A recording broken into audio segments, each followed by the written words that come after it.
Welcome to the first video tutorial for NeutrinoParticles Editor. In this starting tutorial we will figure out what is particle system, emitter, and how simple particle system works. These are fundamental things of any effect creating.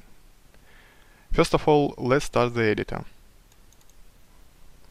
and open samples project. On this project you may easily train in effects creating. This is how the editor looks on first run.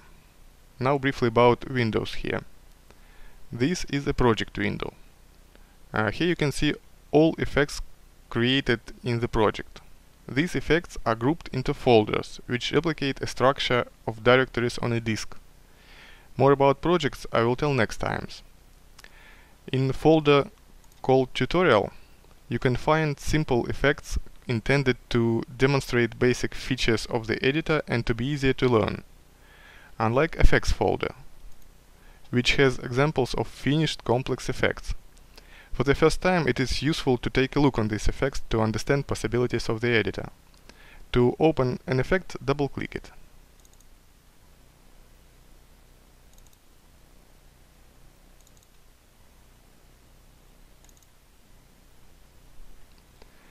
Now we will start from the most simple effect, or particle system. It's the same. Working particle system you can see in preview window. Here you can move a camera by right mouse button and change its scale by mouse wheel. That's it for this window for now. Next is a window of current particle system. It shows a list of emitters present in this system. As you can see, here is only one emitter now, my emitter. In the start we will work with systems with only one emitter. And in our case this emitter is already selected for editing. You can see this by yellow frame around it, which corresponds to thick yellow frame around emitter window. In general, the editor has three different kinds of frames: blue around particle system window, yellow around emitter window, and red around properties window. Accordingly, current particle system is highlighted by blue frame, current emitter by yellow frame, and by red frame a selected object whose properties we see in properties window. For example, if we select an emitter, the red frame occurs around its icon, and properties window is filled with its properties. The same we can do with selected particle system or with block in emitter window.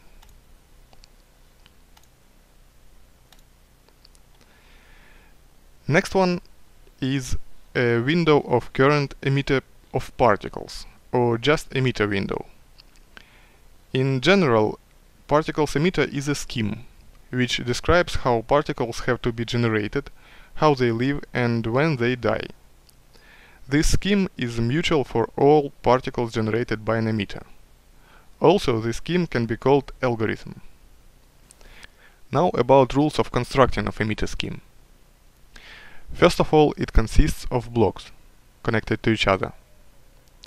These blocks have inputs, they are white, and outputs, they are black. Only inputs with outputs can be connected, but not inputs with inputs or outputs with outputs. Also, these connectors have labels 1, 2, 3 or R letter. On this scheme R is absent. This defines a type of a connector, and connected can be only inputs and outputs of the same type. An emitter can have several types of blocks, which differ by color and shape. At the top, generator is placed. It is yellow. It defines how often particles are generated. If you click on it, you can see its properties. For the present we will deal only with rate property, which describes how many particles per second should be generated. It is 5 now, means 5 particles per second. Let's change it to 1. Click Enter, and right away we can see the result in the preview window. At the left side, a row of properties of a particle is placed. For now, here's only one property. It is particle's lifetime. On the output of this property, for each particle will be its own lifetime in seconds. If this sounds confusingly, don't worry, it will be clear soon. First block at the bottom, a terminator. It defines when a particle has to die. Next of it, a constructor. It finally defines how geometry for each particle should be built. If you click on it, you can see plenty of its properties. One of them, a texture. Let's change it to something. For example, to circle. And change a color to orange.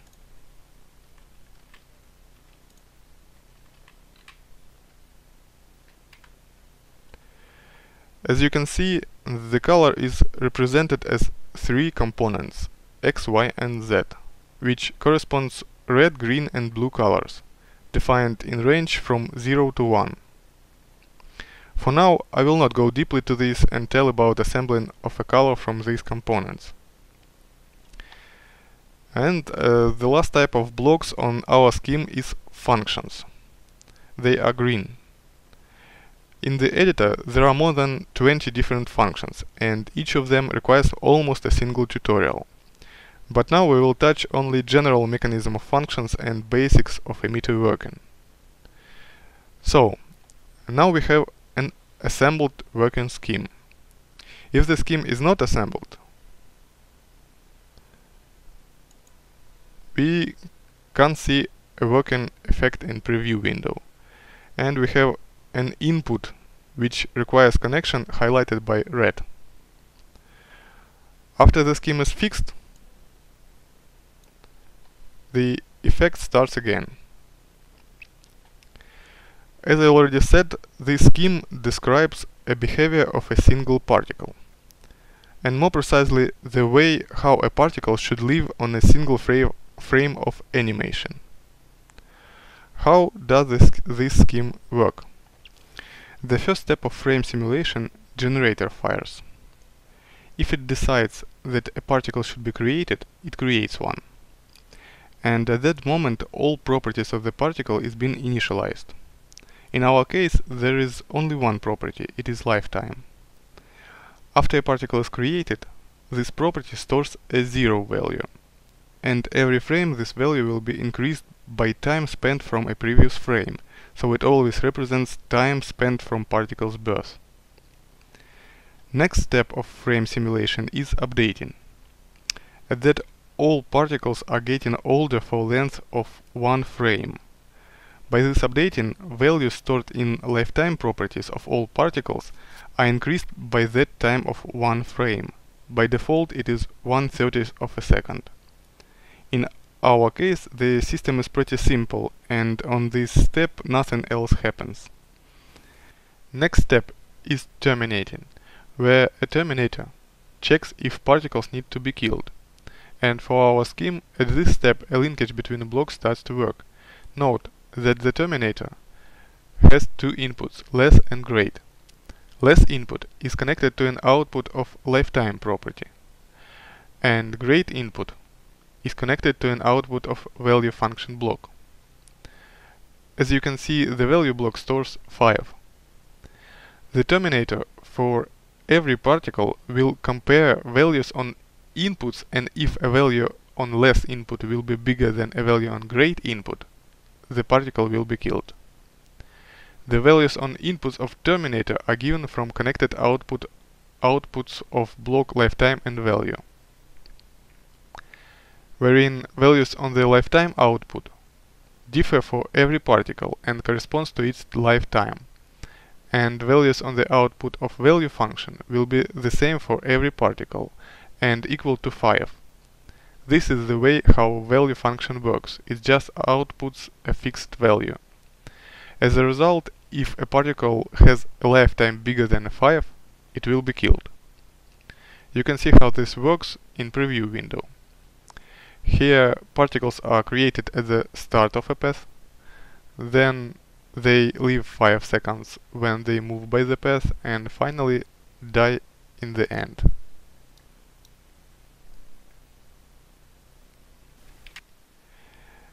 And the last step of the frame simulation is construction. A constructor is a main and finalizing block, which creates or constructs geometry of a particle. It is responsible for appearance of geometry, which is controlled by several main parameters like position, rotation, color, texture, and others. So, at the construction stage, the first thing the constructor needs to know is the position of geometry of a particle. Please pay attention to input called position on a constructor block.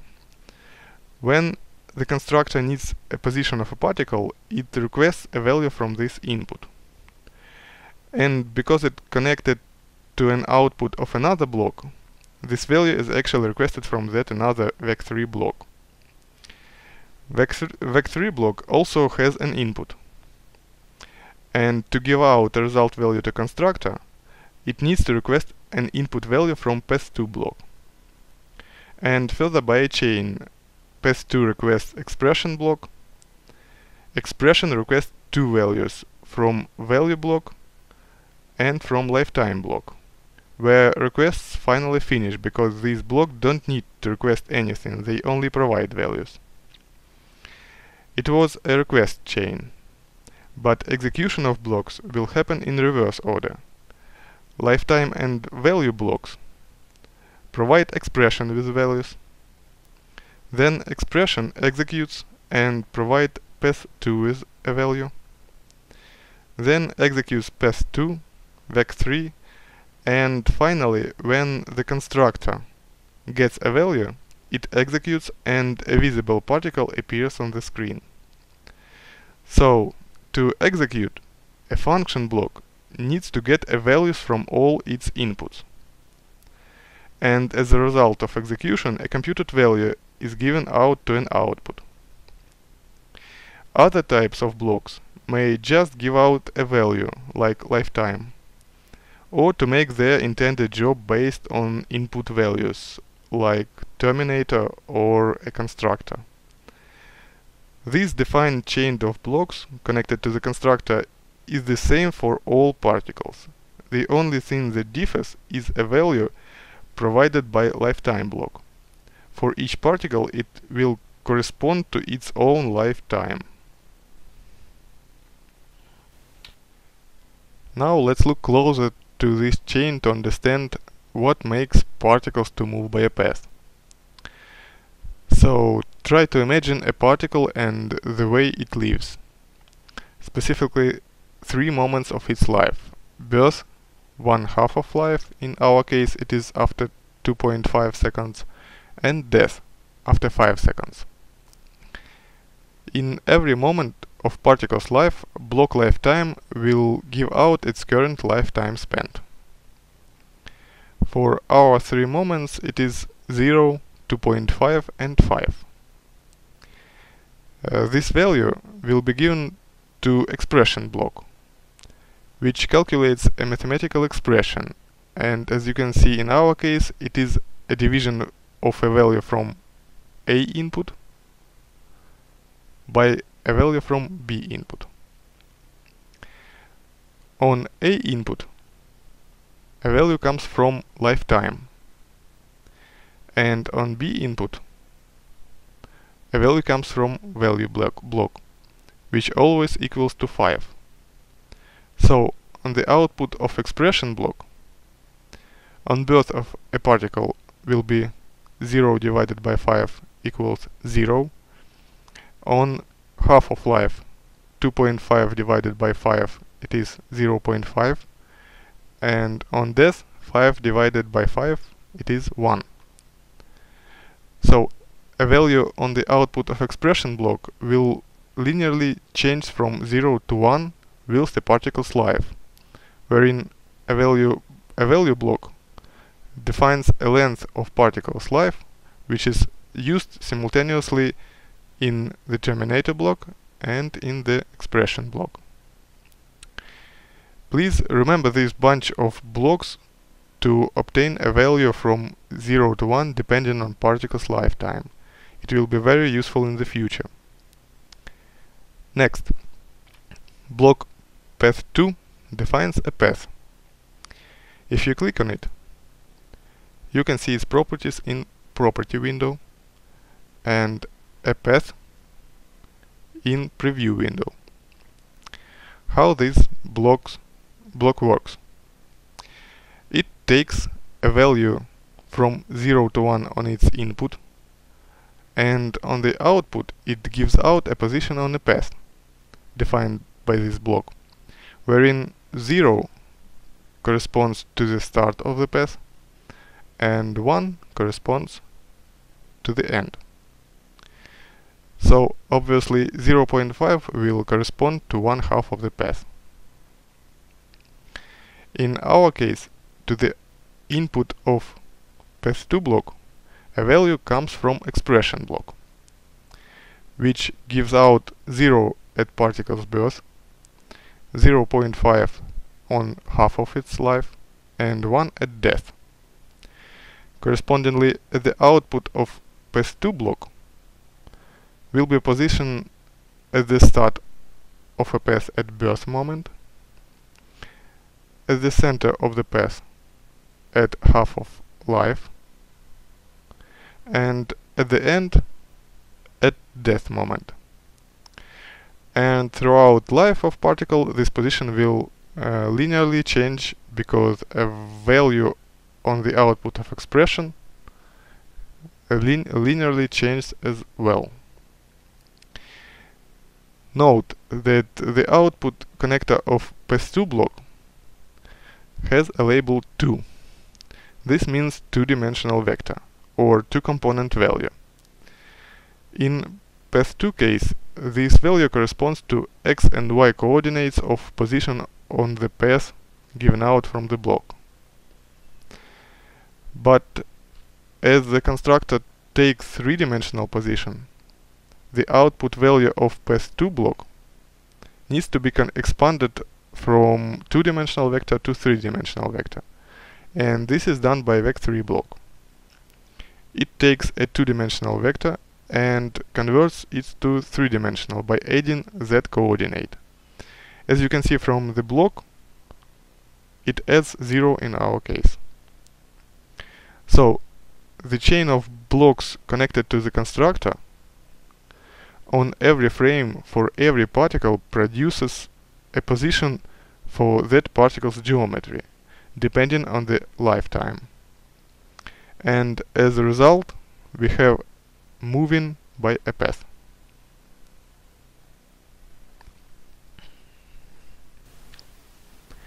Now a little about path and its editing.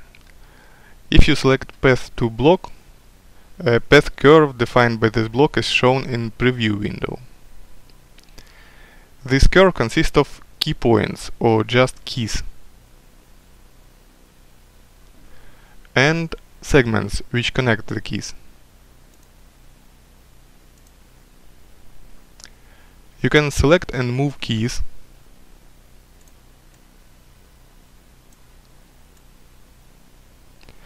as well as segments.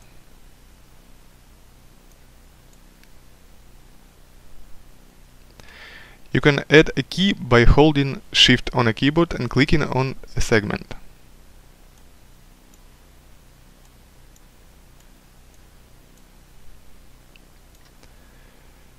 If you want to add a key to either end of a path, select only one ending key on the path, hold Shift on a keyboard and click anywhere.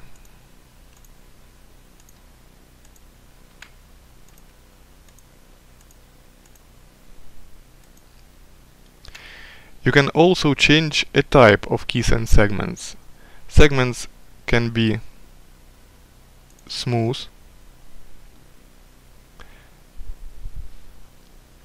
linear, and broken. Keys can be smooth,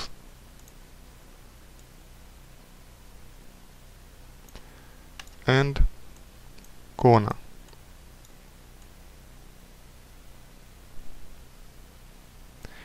To delete selected keys and segments, press Delete key on your keyboard.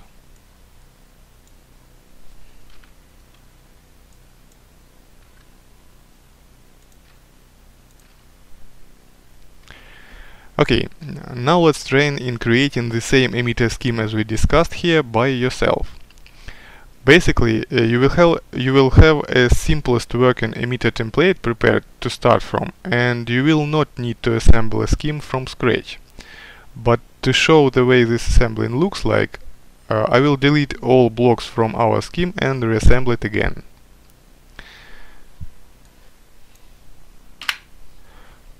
All available blocks you can find in palette window.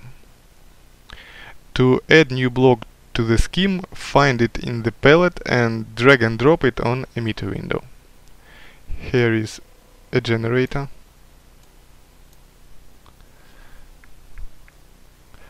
a particles property lifetime,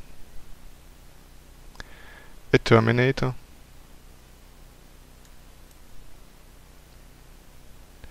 a quads constructor.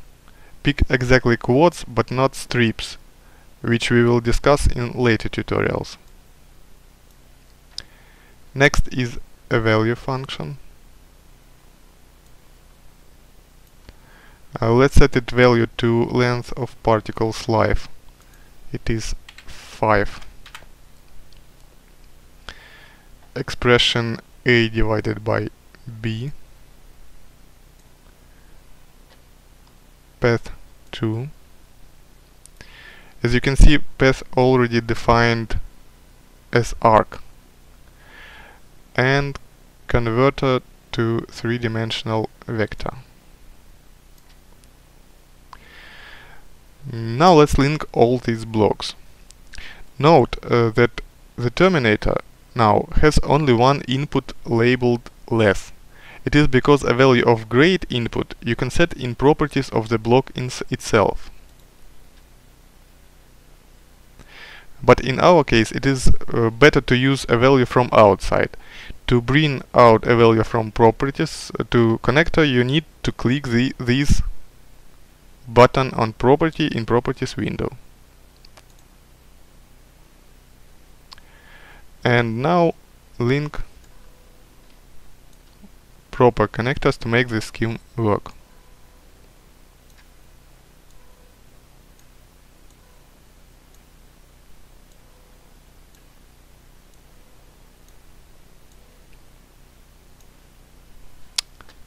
Particles go by arc. Let's also change a path.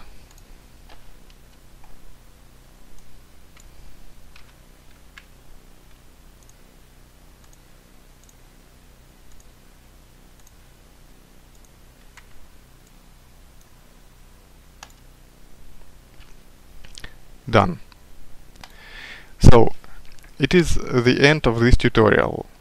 Here you got an introduction to basics of creating effects in NeutrinoParticles Editor. In next ones will be more interesting.